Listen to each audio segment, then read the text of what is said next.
Good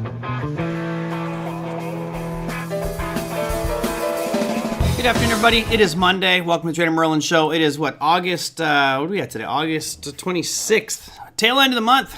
Good. Getting towards that September deadline where everybody freaks out because September is so ugly. We shall see if it comes out to be anything pretty crazy. Good morning. I see got some new faces and some old names who haven't been here in a while. Good to see you, Farm Bees. Big Eb, Jimmy, Steve, Liz, Kenny, Lori, Les, the regulars, Thomasina. Good to have you. All right. I received a question from Chan. I don't know whether it was a male or female. Just said question name was from Chan. And it asked, this is on Sunday night, how do you set your plan for the trading week? And I thought, I don't usually discuss, not that I don't discuss it, but I haven't really covered that topic in depth at all. And this week is one that's very interesting. So Chan, thanks for the question. I had some fun with the graphic today where I've got some dude just looking at a big calendar, circling a particular date. So when I look at the trade plan perspective, for me anyway, I'm just going to give you what my take is. You guys do whatever the heck you want to do. I just, maybe for those of you who are new or struggling to kind of define and find your way, this might be something that helps you out, at least for a week like this, which could be a pretty volatile week. I actually think this will be one of the more volatile weeks we have for the next couple months.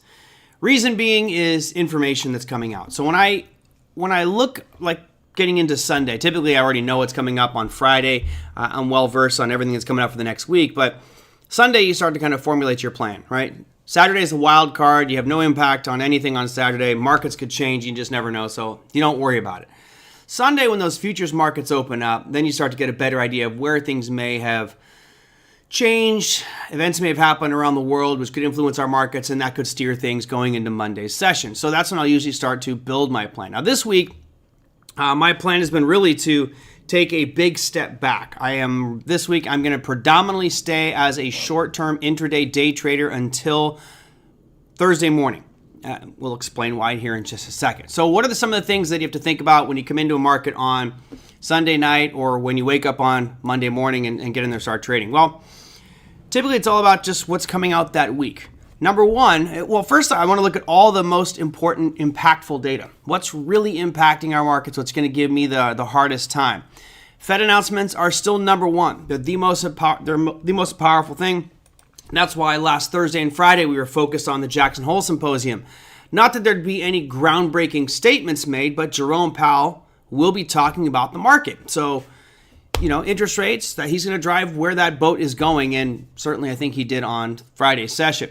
So I want to go out there and make sure I know very clearly not only who is speaking when, but what time those announcements come out. We all know that September 18th at 11 a.m. Pacific time, we're going to get the Fed announcement, right? That's cooked. That's a well-known number. And then at 11:30 Pacific time, we're going to get the press conference, which I sometimes like even more to get insight into what Jerome Powell and the Fed is thinking. So that's number one.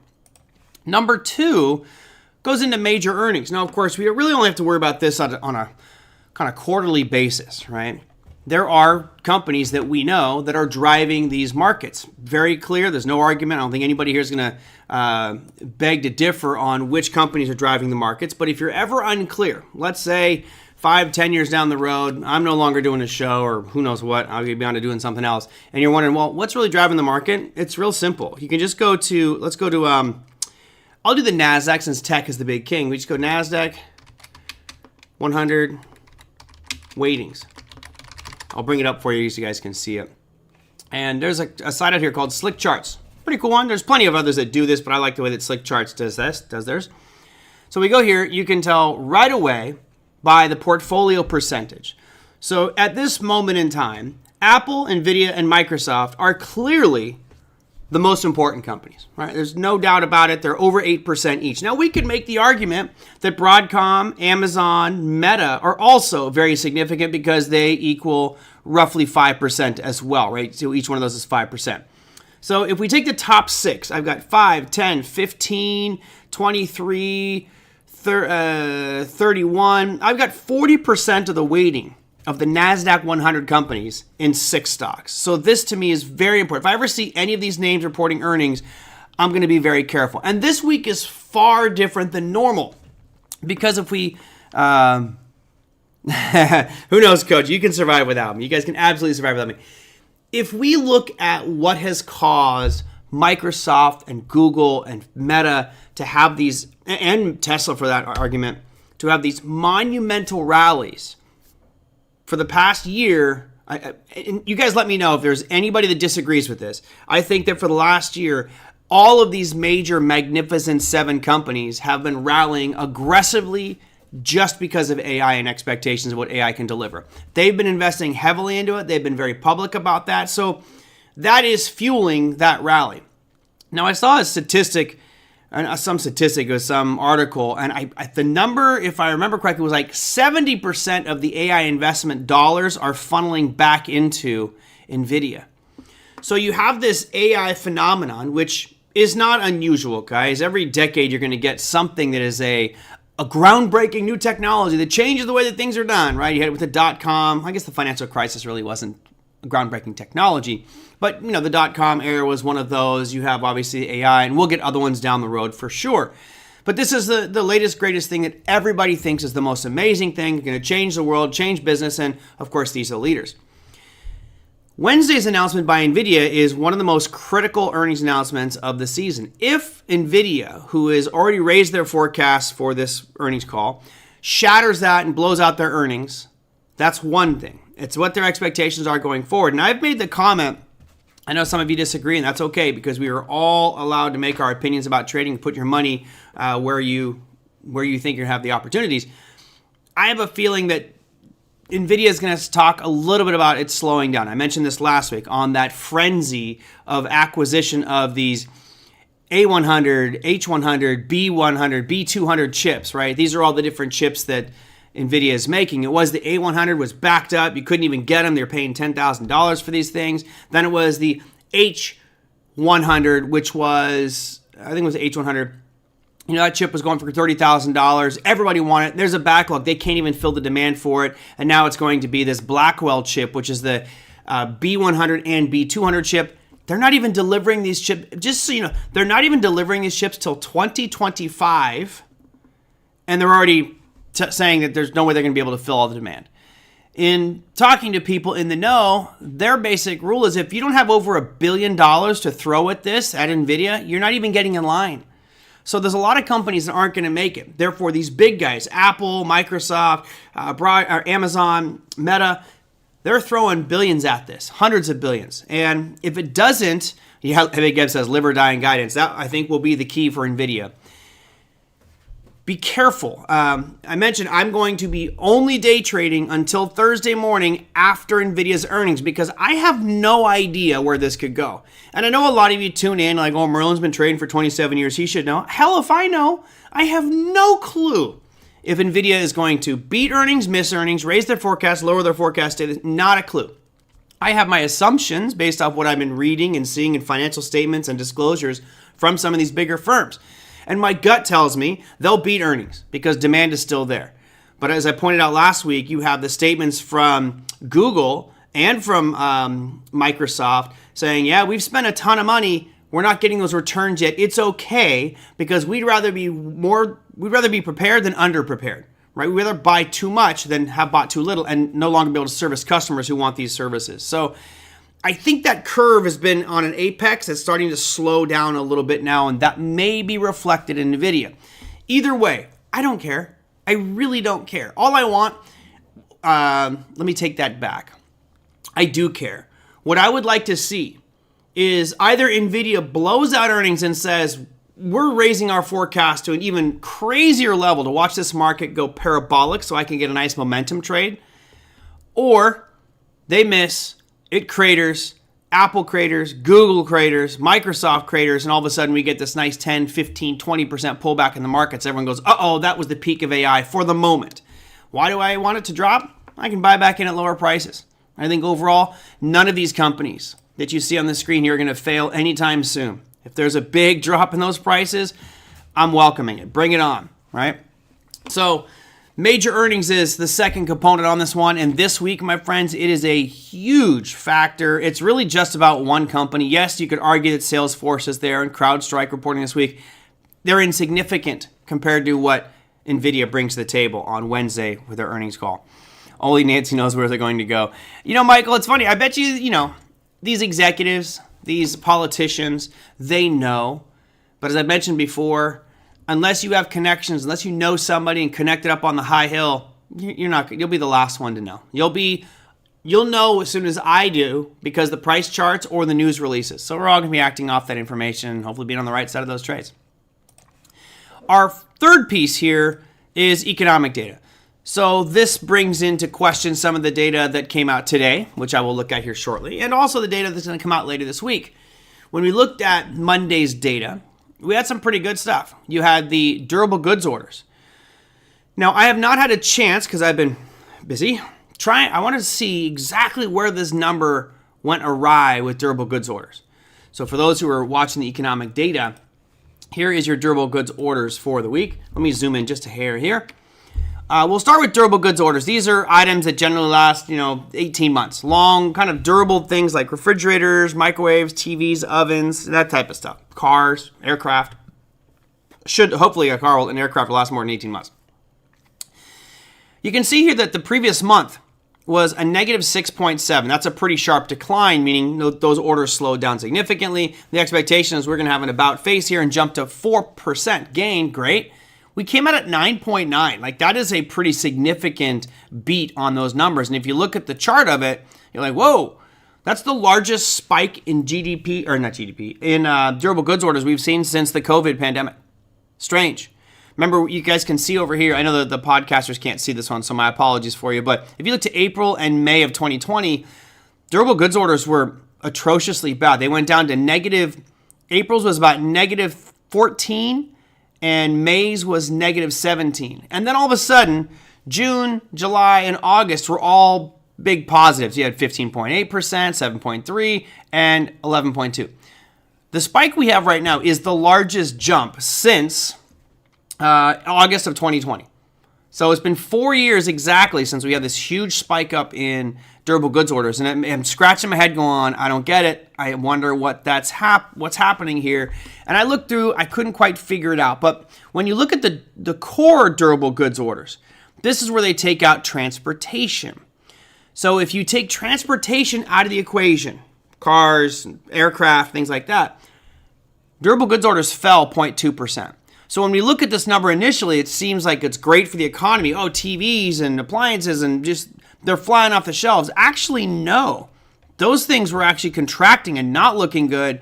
Clearly, it's aircraft and other transportation that has been causing that big spike in durable goods orders, which I think we'd all agree is a good thing, right? If you're buying more aircraft, if you're buying more trucks, if you're buying more rail cars, if you're buying more vehicles, that's a good sign of economic stability and growth, right? Consumption, particularly for business. If you're buying more of these big ticket items for your business, like an airline, it means demand is very high. You don't have capacity in your planes, you buy new stuff. Now, unfortunately, there's a huge lag time for those planes to come to market. So kind of a little bit weird there with the data this week. Durable goods orders isn't one I generally hang my hat on, but it is something that was, I think, impactful today. Now, that's small time stuff, right? The stuff that's really important starts on Thursday. We talked about the GDP numbers, right? GDP, obviously very important. We want to continue to see that staying above zero, hopefully start getting back above 3%. Here's your chart of it. It's been pretty weak, right? We haven't had great GDP, but if it starts to move back up here just a little bit, that will give the Fed a little bit more confidence in their path to cut rates. Remember, the unemployment numbers is kind of what we're shifting towards as far as an interest for the Fed. That's an important one. And then still very important is inflation. And we have that core PCE price index number coming out on Friday, which will probably be the biggest economic announcements for the week. But that is going through my list here. That's the tail end. I will trade those days, and I'm not so concerned about that economic data. Right now, the major piece, as I mentioned, is Nvidia, which is going to happen on Wednesday night. And then lastly, I would look at things like one-off events.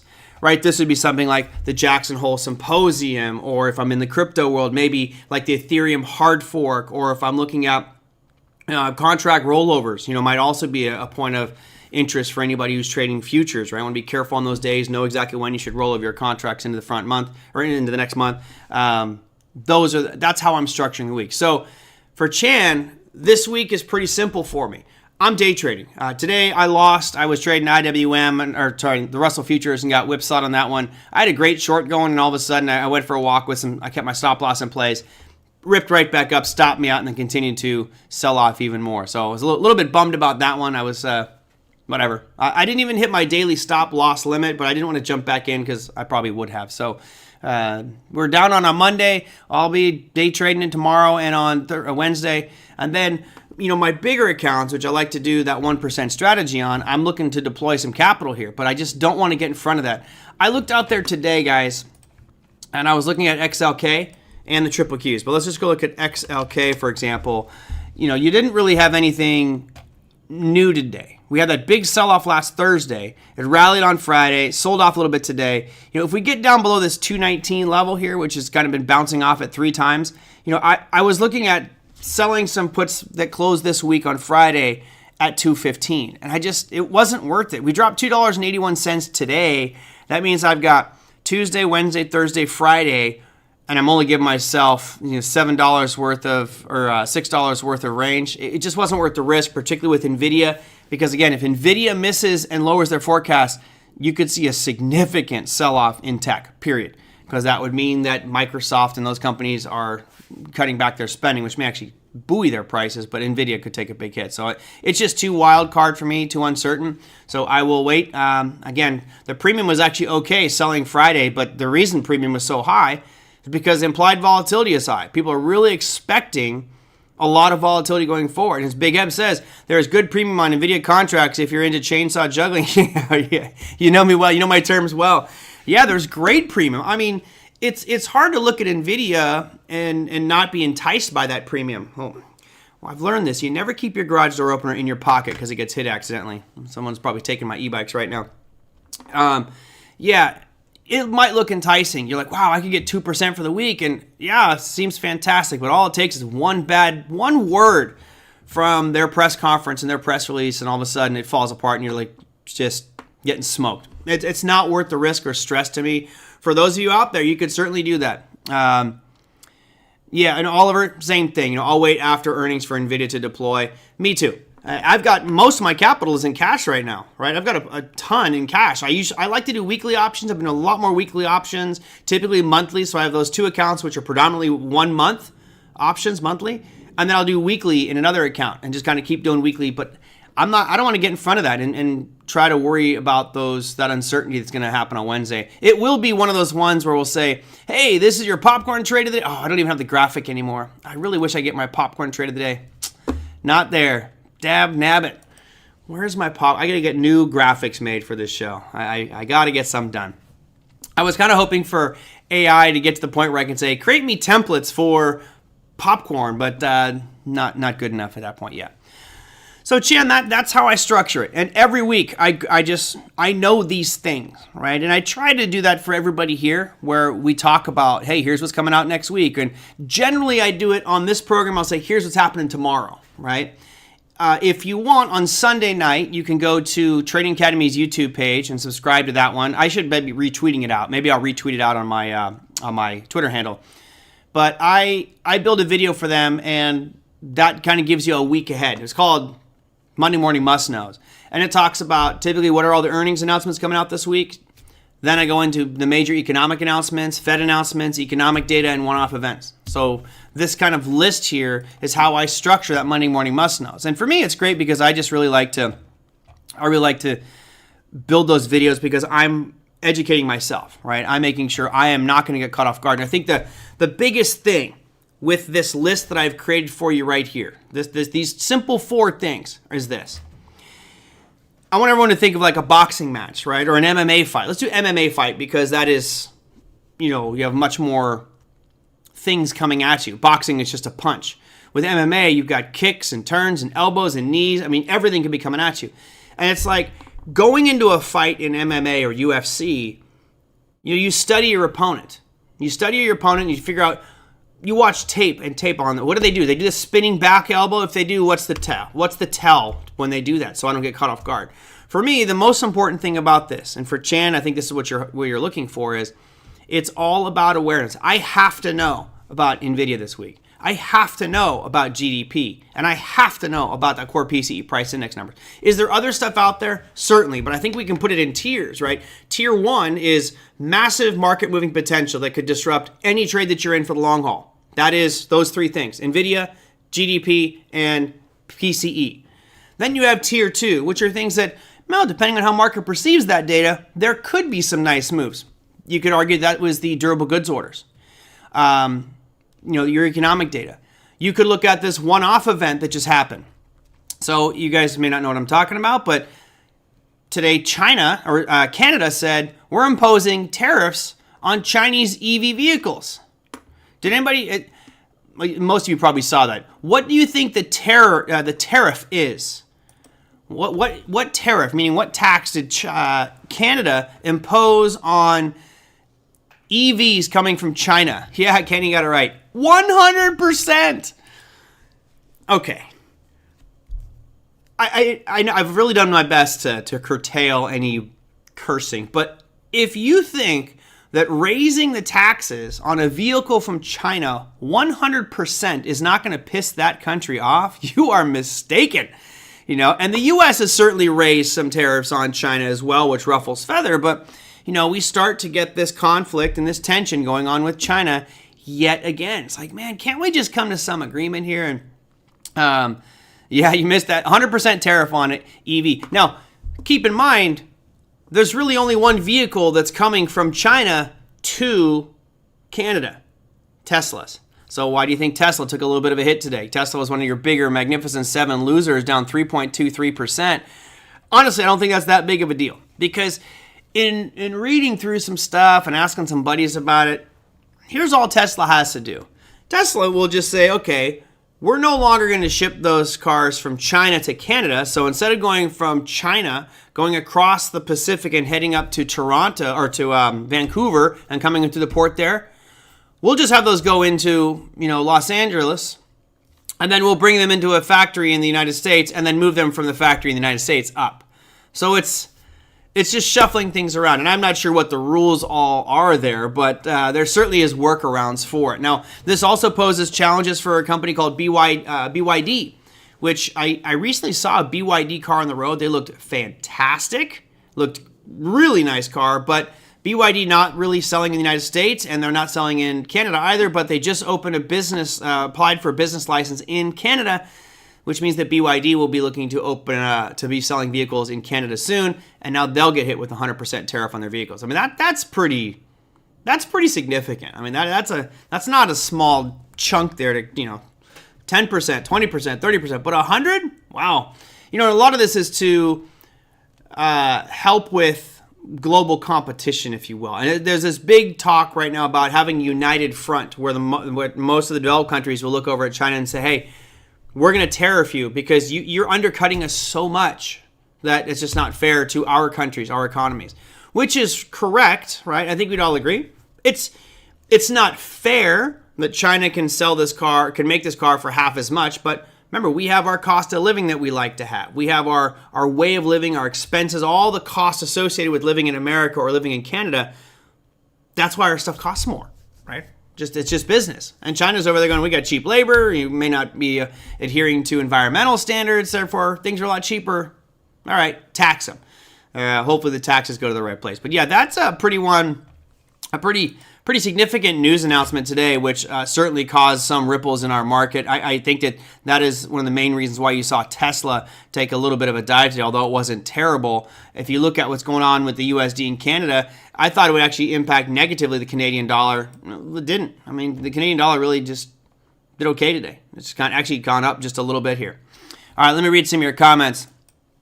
Can't they just buy Teslas from the U.S.? Sure, they can. They can.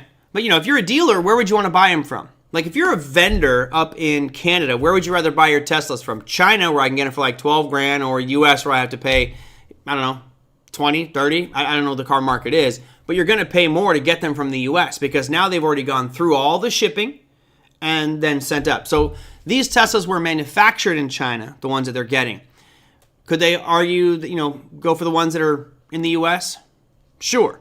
Question is, will that be a short supply of inventory? Because I think that there's tariffs as well that the Biden administration has put in on items from China. So if we get those vehicles instead of Canada, then those vehicles will be taxed accordingly. And I don't know what the tariff is right now for U.S. entries for electric vehicles, but they're going to get hit either way. So Tesla took a little bit of a drop there on that one today. China will simply charge $100 tariff for hockey pucks. Hockey pucks, toothpicks, semiconductors. Oh, yeah, stuff that they get from us. Yeah. I think that Canada was talking about, pork and things like that. That the tariffs are going to start to rise. It'll be a tit for tat thing. We saw this under the Trump administration too, when he was raising tariffs for China, 20% here, and then China would say, "Oh, we're going to raise 30." And then, "Oh, I'm going to raise 35." All right, and it's kind of this escalation thing, and then it kind of calmed down a little bit, and now it's just surging up again. So just market volatility, which will create some waves for us going forward, which I'm not opposed to. I'm all right with it. Give me that volatility. Let's see. Canada might say where the car is produced, not where it's coming from. Correct. That's what they're doing. They're saying where it's manufactured from. So, yeah, I don't think Canada cares if it's where it's manufactured. So, to your point, Les, if those cars come into the United States and then go from United States into Canada, the Canadians will say, well, that one was made in China, right? I think that's what you're saying, Les. So what would happen is a Tesla gigafactory, let's say in Texas, would now receive all these Chinese vehicles and send their American-made ones up to Canada, getting around that problem, but now they still have this inventory of Chinese-made Teslas in the United States, and is that going to be an issue, right? Is that going to be a problem in the eyes of the U.S. government? So I'm sure there will be some jockeying of position here for Elon Musk and Tesla going forward on this one, but I saw the number, I actually couldn't believe it. I was like, what? And had to read through it, check multiple articles, and sure enough, it's a 100% tariff. Kind of a crazy jump in price there, but this is what we can expect. Political posturing going into the election year, right? I think if you're a foreign country, this is where you make your demands. This is where you play hardball with the other country. If I'm China, if I'm, any other country really, now is my chance to push the United States to get what I want, because for certain that the Biden administration, and particularly the Democrats, do not want to have glowing tension and turmoil under their administration. Right? They don't want to have that. And if this blows up in their face, that could cost them, more voters that are upset about it. Let's see, what else I got? I rented an electric car when I went on vacation. I'd much rather have my own gas vehicle. Yeah, me too. I've never rented one. I drove up to LA. I didn't take that picture. Did I bring it? Oh, hold on a second. I am hoping I brought that picture up here. I had AI make me a picture. Oh, I didn't copy it. I went to a really cool thing yesterday. Total tangent. Thanks for that one. My buddy's got one of the Tesla, the Gullwing thing, and it's the plaid version, which is just insanely fast. But great drive up to LA yesterday, and I got invited to go to a visual effects studio. It's like a guild for visual effects artists. And we watched the Aliens Romulus premiere, and then after the movie, the director, Fede Alvarez, was on stage. The director of visual effects, meaning digital effects, CGI, etc., was there on stage, and the director of practical effects. And in the audience, we actually had 3 members from the original Aliens movie makers, which are props and animatronics back from the 1970s, were in the crowd, just right in front of us. It was actually really cool. By the way, if you're interested, if you're an Alien fan, definitely one of the better ones. I think this was probably in the top 3 for me of all the Alien movies. It was really good, suspenseful. They use a lot of practical effects, not CGI. There is some, but a lot of it's practical effects. Although I will say there are some scenes in there that you're gonna have to turn your eyes, man. It's pretty graphic. Some of them are pretty. There are 2 scenes in particular where you're like, oh my goodness, did you need to go there? You went there, didn't you? You did it. Oh, it's crazy. But anyway, that was a lot of fun. I don't know how I got on that topic, but it was about taking a Tesla up to LA. But yeah, if I ever rent a car, I'm gonna rent gas. Gas is easier to get everywhere. Let's see. Cadbury makes great chocolate candies, and perhaps China will tariff. What, to help you from eating more chocolate, Margaret? Tax the chocolate, please. I don't want to eat anymore. I mean, I haven't looked at cocoa in a while, but you guys remember cocoa chocolate was just absolutely soaring. I know it came down a little bit. Yeah, well, it's drifting lower. Here's your cocoa. So, sorry, Margaret. Chocolate's going to get a little bit cheaper. Perfectly going into the Halloween season. We were up over 11,000, almost 12,000, and now we're down at 8. So 30% drop in the price of cocoa is not too shabby, but it's not going to help your consumption habits there. Senator of Mexico, Chinese made Tesla. It is a game of, it's just shuffling the deck, Liz. It's saying, oh, well, you don't want my cars from Mexico, so we'll take those. Will you guys take cars from Mexico? Okay, you can have these ones. We'll take your Chinese ones. Will you guys take the Chinese ones? Okay, we'll give those to you, and then the American ones, you guys are going to take those. It's just, they will be shuffling those cars around, skirting the laws. But I think Les is right. If the rule from Canada says, I don't care where they come from, if they're manufactured in China, that's what we care about, and they have to disclose where they're manufactured, and that could be a major problem. So again, I think the Tesla would just send the American-made or Mexican-made Teslas up to Canada, and then keep the Chinese and sell those to somebody that's a little bit more favorable so they don't get smoked. Margaret says, I wonder if China cares. I'm pretty sure they care.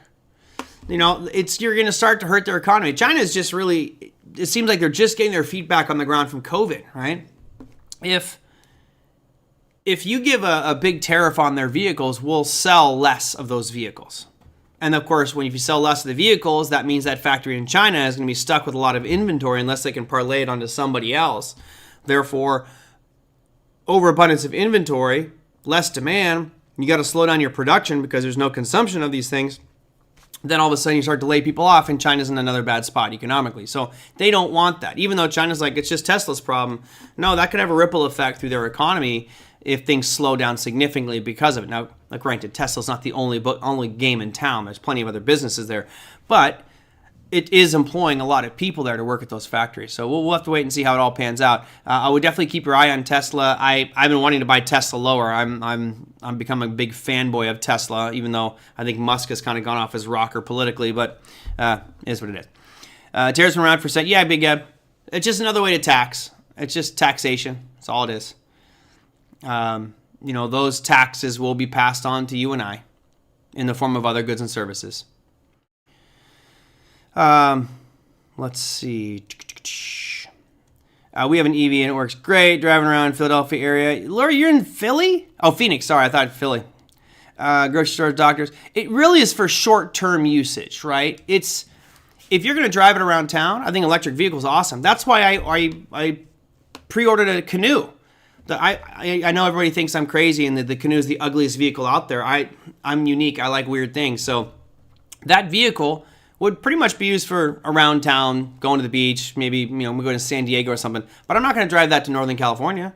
I'm not going to go where I have to stop for 30 minutes to an hour and a half if I can even find a charger and wait for it to charge. No way. Canada's looking for concessions or something else, using those as a bargaining chip. Probably, Steve. I never followed tariff really too much until Trump did it, and that's really what Trump's game was. He was really good at it, right? He would impose a tariff on one thing and play hardball there, but then all of a sudden China would say, hey, well, we'll give you a favorable this. And he's like, okay, well, I'll remove that tariff if you do that. It's politics, man. It's just using it to get what you want. Although 100% was one of the largest jumps I've seen. Big Eb, you had a Tesla between San Diego and Phoenix. Property income tax, is that what that it's a lot to tip. Okay, let me see what else I got here. That was what I had to cover. Nothing else on my list here. I've been watching a few things that I was hoping would sell off. Obviously, CrowdStrike reports earnings this week. They've had a pretty nice run up. All my CrowdStrike got taken away at 250. So I don't know if that's the number I'll be looking at to buy back into or selling puts on if it starts to drop. But I'll be waiting for those earnings to come out. As you can see here, those earnings are going to happen Wednesday as well. So you have Tesla and CrowdStrike. If we can get bad news from Tesla or not Tesla, Nvidia or CrowdStrike, if we get bad news from those, we might be able to, or I might be able to pick some of this up at a much lower level. There we go. Thank you for spelling that one out for me. But you know why, Big Up? Because I was thinking of PITI. So when you buy a house, there's PITI, which is property taxes, insurance, mortgage payments, property tax, insurance, all that stuff. What about Microsoft? So, look at Microsoft. So it's a good question. Microsoft's looking a little bit weaker right now, right? It's been rolling over. We had that nice rally up. As far as trends go, I don't think I could make any statement here on trends. I would say I'm confused.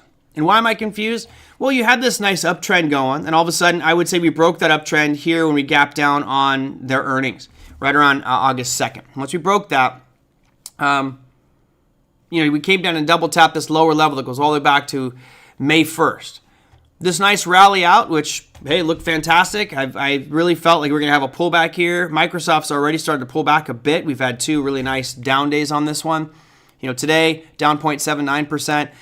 Microsoft has already made statements to the effect of they have spent a ton of money on those AI chips. And I think, again, that's going to impact Nvidia. Now, will that directly impact Microsoft? I think Microsoft will get swept up in the emotion of tech, right? And just sell off tech. But does it hurt Microsoft? If Microsoft comes out and says, hey, we've stopped buying H200s or A100s or B100s, whatever those chips are they're getting, whether it's Rockwell or whatever, or Blackwell, fine. I think it's actually would be better if we heard news from Microsoft and Google says, we're no longer buying any of these chips. We have enough. Now we're dedicating our resources to building the applications on those, using those chips. Because they haven't seen the rate of return on their money. Nobody has. Right? None of these companies have seen a product they can sell and get a rate of return on their money. At least that's what they're saying in their statements. So I think what will happen is Microsoft will get caught up in this. Microsoft will probably sell off. If Nvidia does in fact say, hey, we're seeing things slow down a little bit. That'll spook these markets. And then would Microsoft be a buy? Sure. Do I look at Microsoft at 389 on this chart and say that might be a buy point? Yeah. You know, for me, like I said, I've got a lot of capital that's just sitting in that 1% account. I would love if I could get, 1% for a week or 2 weeks to sell the 390s on Microsoft. I might do that. Sure.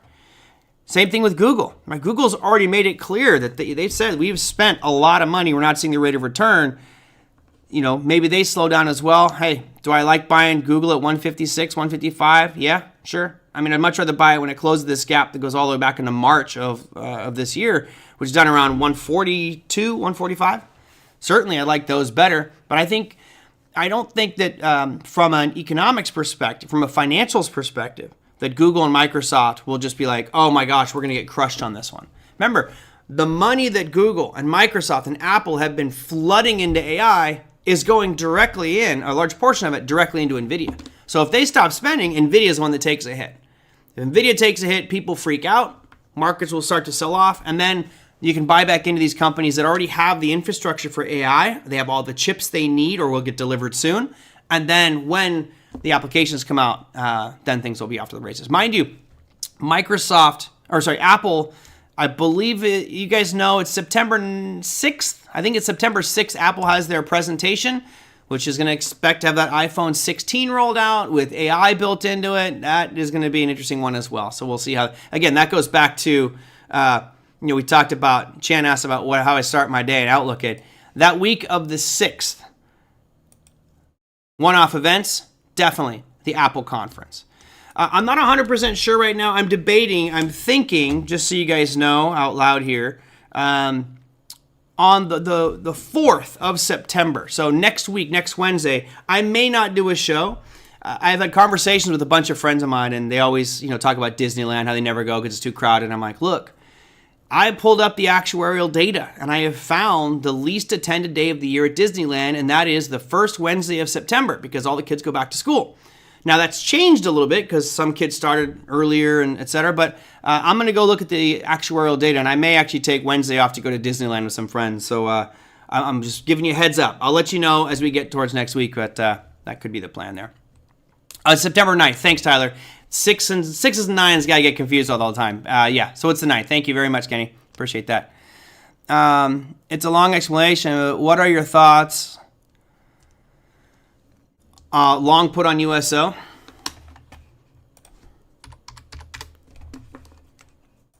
So several different things. Number one, I like the idea of going with a put on, or at least going short USO now. Why? Look at that chart. We're right back up into overhead supply. It was a Harami formation from just a couple of weeks ago, right? Going back to August 12th and 13th. You have this bearish Harami that followed through, had a nice sell-off. Now you're rallying back up into that same area. If we look at the crude oil chart,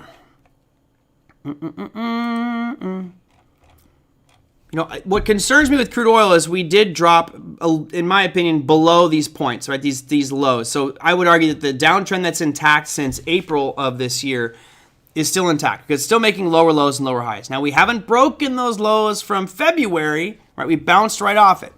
So I guess the question, Chio, would be, Do I feel like crude oil is going to rally and make it back up to this $80 mark? Right now we're at 77.42. If we do that, then your USO is going to break through those highs. It should be higher than this peak here, which wouldn't work. I mean, ultimately, it really boils down to, do you think that oil is going to sell off from these levels? What factors do you have out there that show you that oil may drop from these levels? And it's certainly not crude oil inventories, because if you look at the oil numbers, we'll go out to, let's go out to Thursdays. This is next Thursday. Actually, sorry, this is this Thursday. Let's go USD, and we'll go to crude oil inventories. Where are you? Is it Wednesday? There you go, crude oil inventories. You know, this is obviously like a bad EKG. And you have been seeing a majority of the time, these levels have been lower, meaning a contraction in inventories. If inventories keep dropping, then crude oil price is going to continue to rise. So this would be a pretty bad sign for you if you're shorting. If you continually see these numbers stay down below zero, Oh, good point, Les. No show on Monday. Monday's Labor Day. Yep.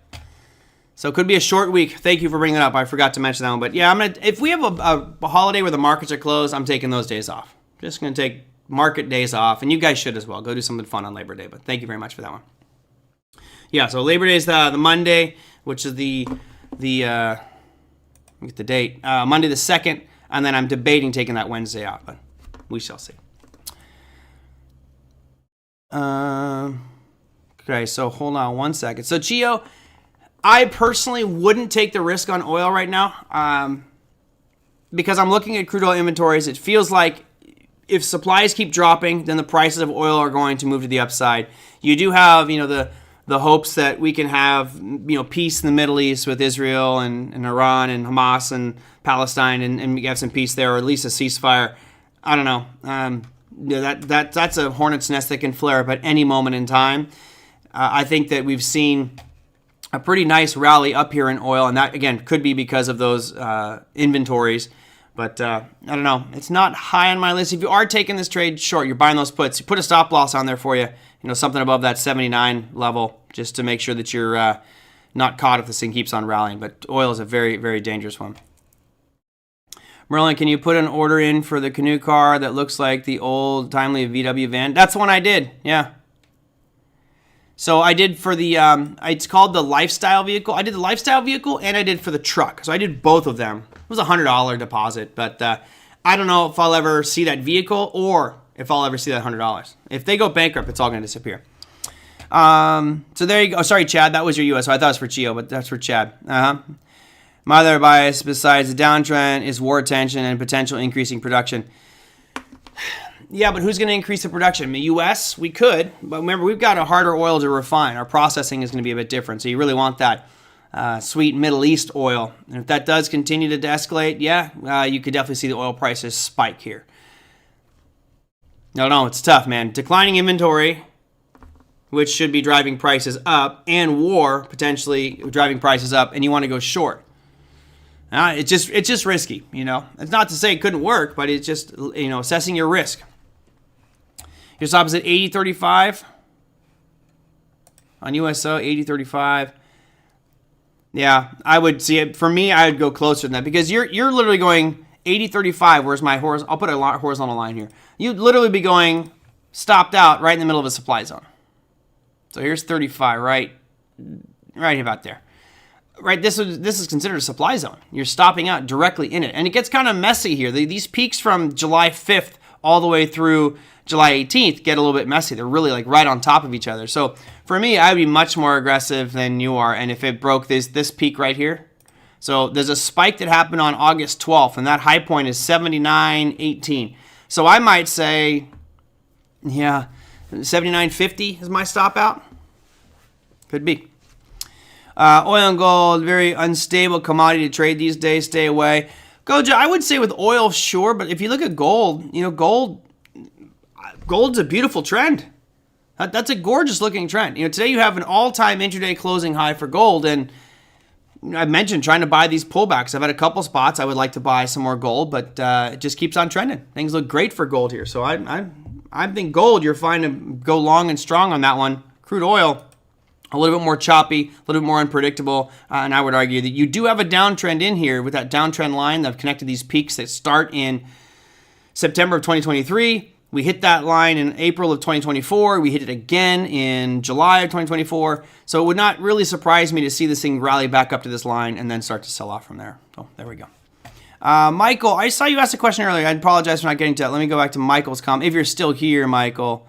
Michael A., he says, don't you see a big correction in the next few days? And with Nvidia news on August 5th, it's August 8th, with the new chip has flaws, which could be months of delays that I've been hearing, which could beat below the outlook. I think people are being fed misinformation. I've talked to people that work at Nvidia, and they're laughing because the industry is saying it was a chip problem which is going to cause delays. There was a modification they made to the chip which actually increased efficiency of the chip and allowed them to get 15% more efficiency out of the chip by making this modification and still meet delivery deadlines. So that actually would be better for Nvidia from a technical perspective. Now, of course, the individual I spoke with might be slightly biased because they do work at Nvidia.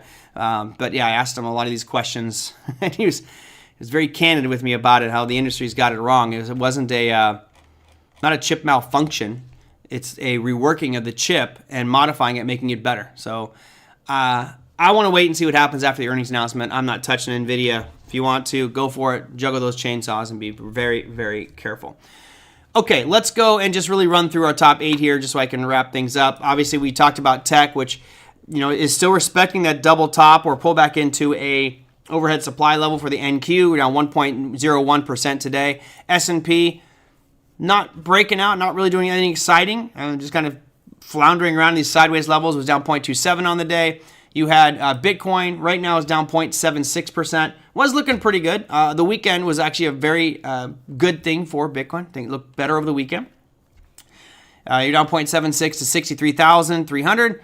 And then the Russell. So keep your eye on the Russell. It's forming one of my favorite patterns. This is why I got caught trying to short this thing. I was getting a little bit early here.